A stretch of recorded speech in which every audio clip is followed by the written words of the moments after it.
you made a pretty innocuous statement that you looked around, you thought capitalism was the best system, and you got attacked online from all these people who came up with these crazy statements about how could you say things like that. I mean, what do you think about the climate when you see things like that? Well,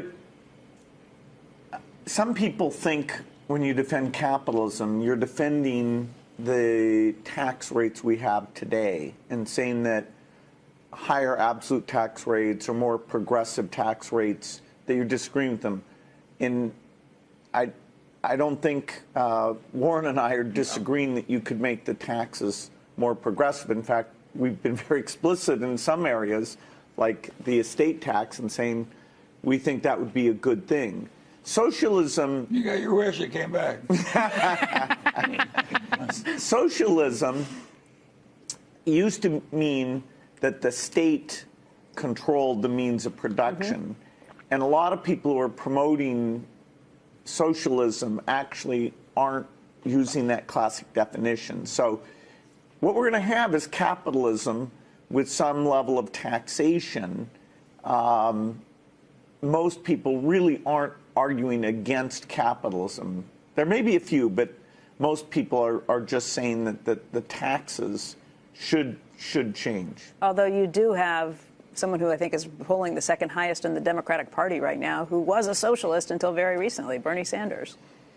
Well, whether or not he was a socialist by the full term of that, now there is some muddy areas. When you start to say there shouldn't be any billionaires, that you have some cap on wealth or something like that, that goes beyond what I think, and you could say I'm self-interested, but... Really?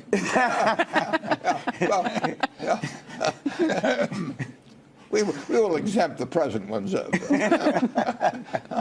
But government needs to reallocate some resources. I mean, the extreme case would be in World War II. I mean, that's the closest we've come to socialism.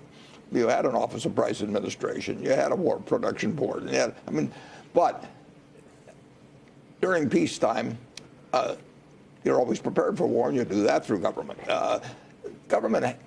Government needs to reallocate some resources, but the market system, which exists under capitalism, is an extraordinarily effective way, and has proven it, of using resources, human and other kinds, to produce incredible goods. And Henry Ford could devise a system that could turn out a couple million cars a year, but he could only use half a dozen himself, or his whole family could use 50. I mean, he had to turn out a couple million cars that other people got to use, and that would not have, in my view, I think if you'd set up a government bureau in 1850 and given them 100 years to develop a car, I'm not so sure that you'd have ever come up with anything like the assembly lines of Ford and all of the things that have happened.